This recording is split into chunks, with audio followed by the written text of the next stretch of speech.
Bismillahirrahmanirrahim. Alhamdulillahilladzi qala wa nafsi wa ma sawwaha fa alhamaha fujuraha wa taqwaha. Qad aflaha man zakkaha wa qad khaba man dassaha. Ashhadu an la ilaha illallah wahdahu la syarika lahu syahadatan man arafa ma'naha. Wa ashhadu anna sayyidana Muhammadan abduhu wa rasuluhu khairul khaliqati wa atqaha. Allahumma salli wa sallim ala sayyidina Muhammadin abdalil bariyati wa asnaha wa ala alihi wa sahbihi wa dzurriyyatihi wa atba'ihi khairil ummati wa azkaha, amma ba'du. Yang kita hormati dan kita cintai para habaib dan para alim ulama, para muhibbin, hadirin hadirat rahimakumullah. Alhamdulillah, puji syukur kita haturkan kehadirat Allah yang mana dengan taufik dan hidayah serta inayah dan anugerah lain yang diberikan kepada kita, sehingga kita malam ini dapat berkumpul bersama-sama di majelis yang penuh berkah dan rahmah ini. Salawat dan salam kita haturkan kepada junjungan kita Nabi besar Muhammad sallallahu alaihi wasallam dan kepada seluruh keluarga, para sahabat, zuriat dan pengikut beliau. Para muhibbin rahimakumullah, Al-hikmatul khamisatu wa thalathun minal hikamil ataiyah. Qala al-imam Ahmad ibnu Athaillah Sakandari rahimahullah wa nafa'ana bi ulumi. Hikmah yang ke-35 dari Al-hikamil ataiyah. Berkata Imam Ahmad bin Athaillah As-Sakandari rahimahullah, aslu kulli ma'siyatin wa ghaflatin wa syahwatin ar-ridha 'anil nafsi, wa aslu kulli ta'atin wa yaqzatin wa 'iffatin 'adamur ridha minka 'anha, wa la an tashhaba jahilan la yarda 'an nafsihi khairun laka min an tashhaba 'aliman yarda 'an nafsihi, fa ayyu 'ilmin li'alimin yarda an nafsihi wa ayyu jahlin li jahilin la yarda an nafsihi. Yang artinya bermula asal sumber tiap-tiap maksiat, kelalaian dan keinginan-keinginan jahat, sumbernya adalah ridha daripada diri, senang daripada diri, dan bermula asal sumber tiap-tiap taat dan bangun, jaga serta iffah, ketiadaan ridha engkau daripada diri. Dan sungguh bahwa kamu berteman orang yang jahil, yang tidak ridha daripada dirinya, lebih baik bagi engkau daripada berteman orang yang alim, yang ridha daripada dirinya. Maka apa jua ilmu bagi orang alim itu yang dia ridha daripada dirinya, dan apa juga kejahilan bagi orang yang jahil yang dia tidak ridha daripada dirinya. Nah, itulah hikmah yang ke-35 dari Al-Hikam Al-Ataiyah ini. Para muhibbin rahimakumullah, maksudnya daripada hikmah yang ke-35 itu adalah istihsanun nafsi wa tazkiyatuha wa i'jabuha aslu kulli ma'siyah wa aslu jami'i sifatil mazmumat. bermula menganggap baik diri, menganggap baik diri, menganggap bersih diri, dan takjub dengan diri, itu merupakan sumber segala maksiat dan sumber sekalian sifat-sifat yang tercela. Kita merasa diri kita ini sudah baik, kita merasa diri kita ini sudah bersih. Nah, apabila kita merasa demikian itu, maka perasaan itu adalah merupakan sumber kemaksiatan dan sumber segala sifat-sifat yang tercela.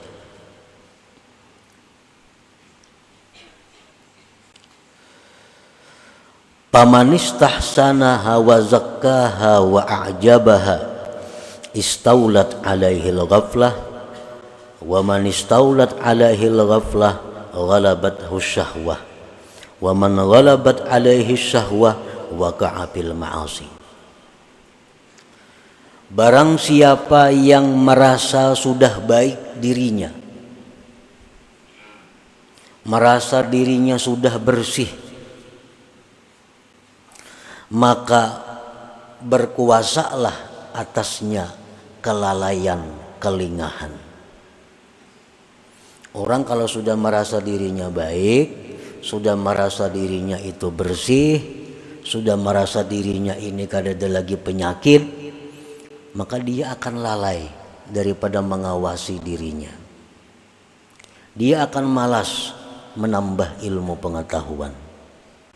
Dia akan malas menambah amaliyah-amaliyah karena sudah menganggap dirinya baik. Orang yang merasakan dirinya sudah baik, orang yang merasa dirinya sudah bersih, dia akan lalai. Dan orang yang lalai itu dikalahkan oleh syahwat, oleh keinginan-keinginan yang negatif, yang tidak baik. Dan barang siapa yang dikalahkan oleh syahwatnya, oleh keinginan-keinginan jahatnya, maka dia pasti akan terjatuh di dalam kemaksiatan. Nah, para muhibbin rahimakumullah, Allah Subhanahu wa taala berfirman, "Fala tuzakku anfusakum huwa a'lam bimanittaqa." Dengan tegas Allah berfirman, jangan kamu menganggap bersih diri kamu. Jangan merasa harat, jangan merasa sudah pak alimnya, jangan merasa sudah pembanyaknya ibadah, jangan merasa tinggi ilmu. Allah yang tahu siapa-siapa orang yang takwa kepadanya itu. Nah, jadi memuji diri itu berarti adalah menganggap dirinya baik. Setiap orang yang memuji dirinya, maka berarti dia menganggap dirinya baik. Bila menganggap dirinya itu baik, maka orang ini pasti akan jatuh dalam kemaksiatan. Rasulullah sallallahu alaihi wasallam bersabda, "Salasun muhlikat." Ujar Nabi, ada 3 yang membinasakan. Salah satunya beliau menjawab, wa i'jabul mar'i binafsih. Takjubnya seseorang dengan dirinya sendiri. Wa adamur ridha bin nafsi wa su'uz zanni biha wa tuhmatu biha aslu kulli ta'atin wa aslu jami'i sifatil mahmudat.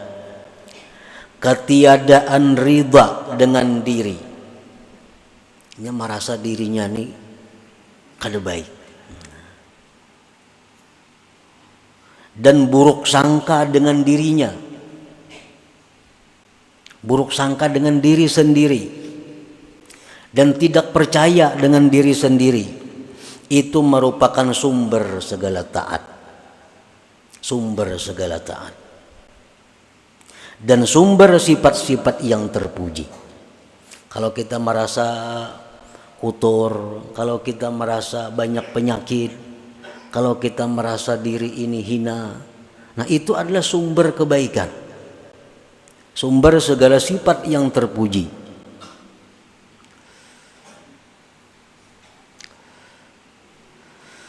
Faman istaqbahaha wa asa'adh-dhanna biha wattahama biha intabaha wa tayaqqaza wa tatabba'a uyubaha wa raqabaha. Barang siapa yang merasa dirinya itu jahat dan dia berburuk sangka dengan dirinya dan dia tidak percaya dengan dirinya, maka dia akan bangun, dia akan jaga, dan dia akan mencari penyakit-penyakit dirinya dan akan mengawasi dirinya. Dan itu adalah sumber segala ketaatan. Nah, para muhibbin rahimakumullah. Jadi artinya bahwa kita ini disuruh memandang diri ini kotor. Disuruh memandang diri kita ini banyak punya penyakit-penyakit rohani. Dan memang banyak punya penyakit. Memang kita banyak punya penyakit-penyakit yang mesti diobati, yang mesti diawasi.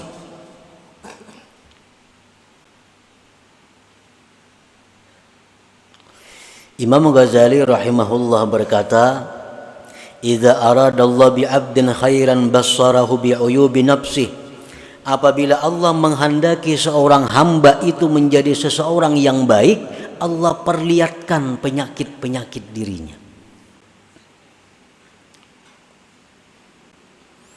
Penyakit kita, penyakit diri kita.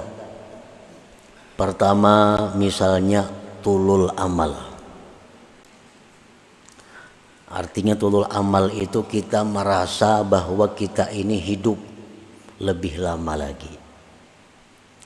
Kita menyangka bahwa minggu depan kita masih hidup. Kita menyangka diri kita ini bulan depan masih hidup. Kita menyangka bahkan tahun depan masih hidup. Nah, ini adalah penyakit. Bila kita merasa bahwa kita ini bulan depan, minggu depan masih hidup, berarti itu penyakit diri kita. Penyakit. Dan penyakit ini merupakan penyakit dalam yang berakibat macam-macam. Kalau kita merasa masih lawas lagi hidup, satu, kita menunda-nunda tobat. Nah, itu akibatnya. Kayak orang panas dalam, akibatnya timbul sariawan, timbul rakungan sakit, timbul macam-macam. Nah, sama ini, orang yang merasa bahwa bulan depan, tahun depan masih hidup, satu, menunda-nunda tobat, kain lagi tobat, menunda-nunda amal salih, menunda berbuat kebaikan, menunda menuntut ilmu. Nah, ini penyakit. Jadi kalau ada dalam diri kita penyakit yang namanya tulul amal, itu wajib hukumnya kita mengobati supaya jangan ada lagi tulul amal itu. Nah, itu pertama penyakit kita, tulul amal. Yang kedua mungkin penyakit rata-rata kita adalah tamak. Tamak bid dunia wa qanaah bil akhirah. Tamak. Arti tamak itu adalah bahwa kita ini masih merasa kurang. Urusan-urusan harta duniawi merasa kurang. Apa yang sudah diberikan Allah selama ini kepada kita, kita merasa belum cukup. Dan selalu hendak menambah. Selalu hendak menambah. Nang bisa buah hendak dua, nang dua hendak tiga, tiga hendak empat. Nah, ini adalah uyubun nafsi, ini penyakit. Akibatnya apa orang yang ini? Orang yang punya penyakit tamak ini akibatnya banyak akibatnya. Satu, mau mengangkat embunuran. batas tanah misalnya, di sini mau mengangkat, nah ini tamak, kalau cukup lawan nang ada, inya mengejar apa nang dicarinya walaupun dengan jalan nang haram untuk memenuhi targetnya. Nah ini akibat penyakit yang ada pada diri kita, tamak. Otomatis orang tamak itu kikir karena takutan berkurang. Nah kikir. Nah, dan itu ada pada diri kita. Jadi kalau kita menganggap bahwa diri kita ini baik, nah, menganggap diri kita ini sudah bersih, menganggap diri kita ini mulia, padahal ada penyakit-penyakit seperti itu di dalam diri kita.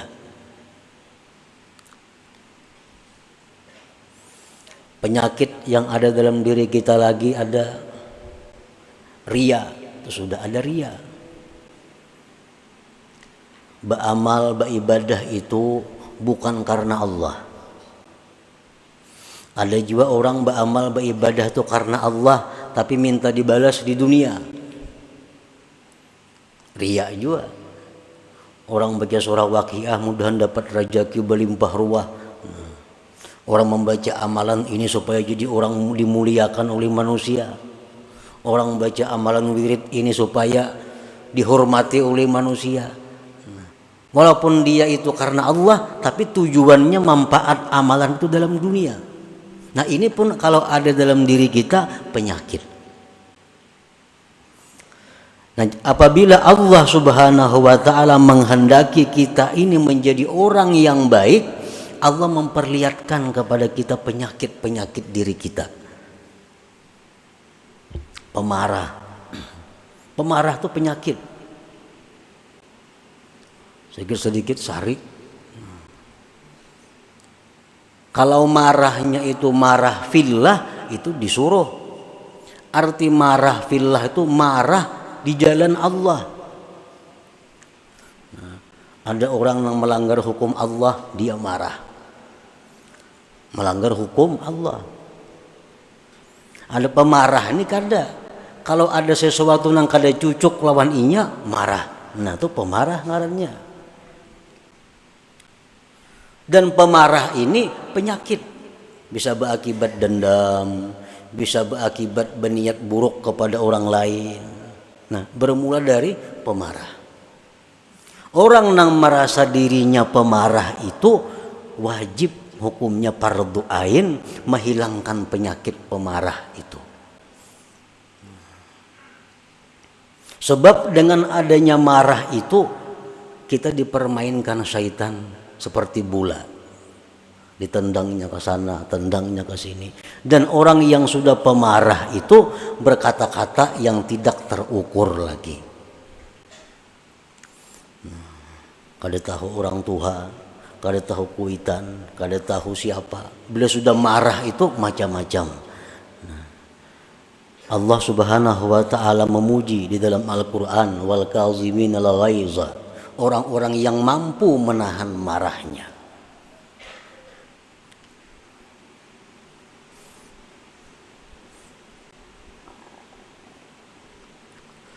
Nah, para muhibbin rahimakumullah, ada sombong dalam diri kita.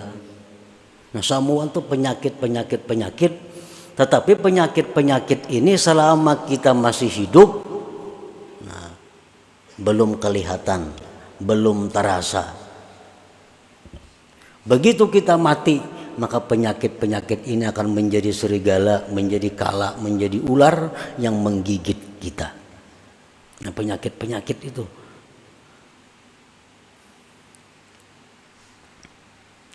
Apabila Allah Subhanahu wa ta'ala menghendaki kita ini menjadi orang yang baik, Allah perlihatkan kepada kita tentang penyakit-penyakit diri kita. Jadi wajib kita ini berubat. Kamana berubat lawan orang yang mengerti masalah itu. Pas'alu ahla dzikri in kuntum la ta'lamun. Nang mana pemarah berubat pang. Nang ulun ini pemarah pang apa ubatnya nah? Napa obatnya? Ulun ini pendendam, napa yuk obatnya supaya ampih pendendam itu? Ulun ini tulul amal, napa yuk obatnya supaya ampih tulul amal tuh macam apa caranya? Jarang orang ada yang berobat seperti itu. Kalau sakit pinggang, lancap mencari tukang urut kemana-mana. Sakit awak cari obat itu ini. Padahal sakit-sakit jasmani ini begitu kita mati tamat penyakitnya. Begitu kita mati hilang sakit. Tapi kalau penyakit rohani tadi begitu kita mati, nah disitulah mulai timbul penyakit. Marah berubah menjadi kala, dendam berubah menjadi ular, ini berubah menjadi serigala yang selalu menggigit menerkam kita. Dan itu berlaku sejak dicabutnya nyawa kita sampai kayaknya diperhitungkan oleh Allah Subhanahu wa ta'ala.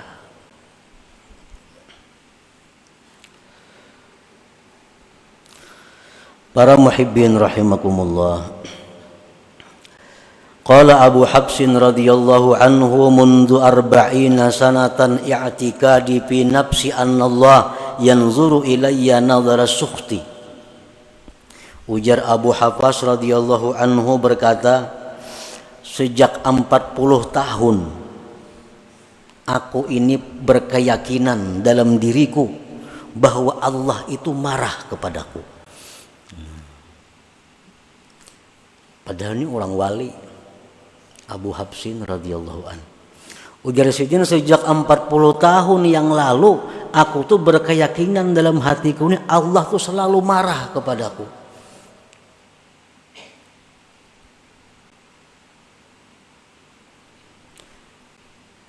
Nah, jadi artinya apa? Bahwa beliau ini memandang bahwa diri Sidin itu kotor, diri Sidin itu penuh dengan penyakit-penyakit sehingga Allah marah. Qala Junaid al-Baghdadi radhiyallahu anhu, la taskun ila nafsik wa indamat ta'atu halaka fi ta'ati rabbik.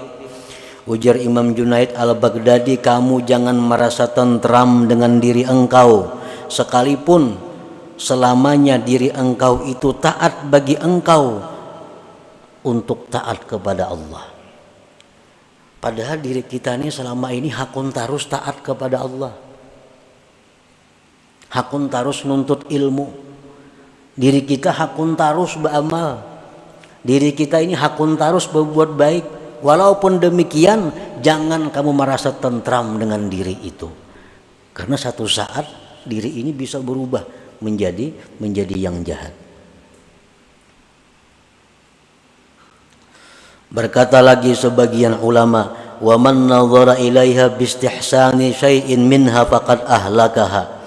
Barang siapa yang memandang kepada dirinya dengan menganggap baik sesuatu daripada dirinya, maka itu mencelakakannya. Nah, para muhibbin rahimakumullah. Jadi kita menuntut ilmu, kita membaca ilmu, mendengar ilmu itu merupakan tanda dari sekian banyak tanda yang menunjukkan bahwa kita ini adalah orang yang tidak baik. Kita orang yang tidak baik. Jakanya kita merasa diri kita baik, kita sudah menuntut ilmu lagi. Nah, kita menuntut ilmu ini tandanya bahwa Allah masih menghendaki kita ini orang baik. Kita menuntut ilmu itu adalah tanda bahwa Allah menghendaki kita menjadi orang yang baik.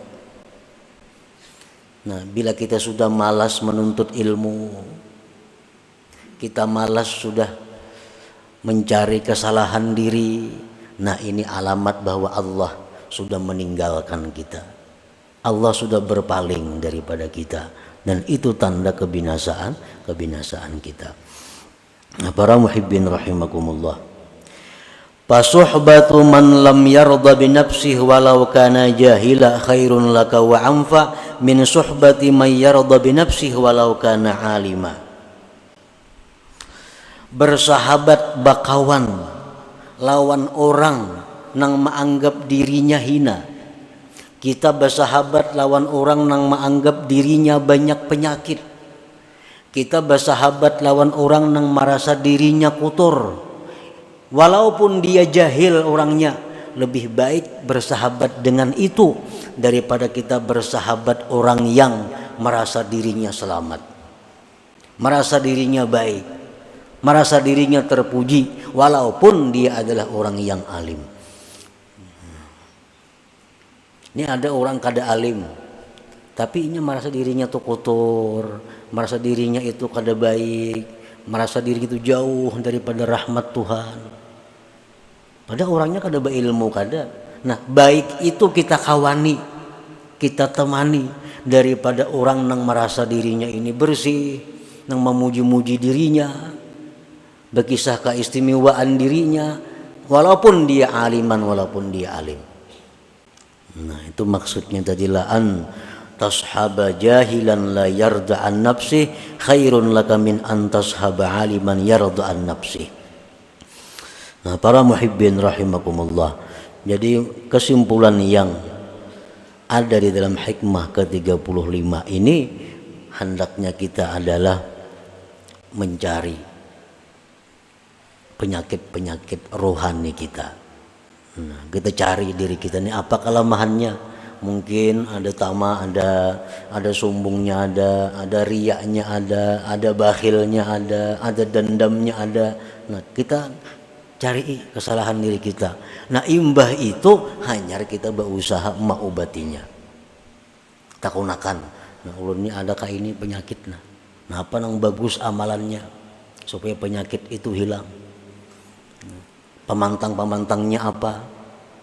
Karena setiap obat itu pasti 3 hal. Pertama ilmu, yang kedua keadaan, yang ketiga amal. Itu obat setiap penyakit. Ilmu, yang kedua keadaan, yang ketiga adalah amaliyah. Nah, jadi kalau kita selalu ria, apa ilmunya supaya jangan ria? Kayak apa keadaannya supaya jangan ria? Apa amalannya supaya jangan ria? Nah, setiap penyakit pasti diobati dengan 3 perkara itu. Nah, para muhibbin rahimakumullah, selanjutnya hikmah yang ke-36. Ila hadratin Nabi sallallahu alaihi wasallam al-Fatihah. A'udzubillahi minasyaitonir rajim. Iyyaka na'budu wa iyyaka nasta'in. Ihdinas siratal mustaqim. Siratal ladzina an'amta 'alaihim ghairil maghdubi 'alaihim waladdallin. Ya Allah biha, ya Allah biha, ya Allah bihusnil khatimah. Ya Allah biha, ya Allah biha, ya Allah bihusnil khatimah. Ya Allah biha, ya Allah biha, ya Allah bihusnil khatimah. فيا أيها الرجل منه شفاعة صلوا عليه وسلموا تسليما.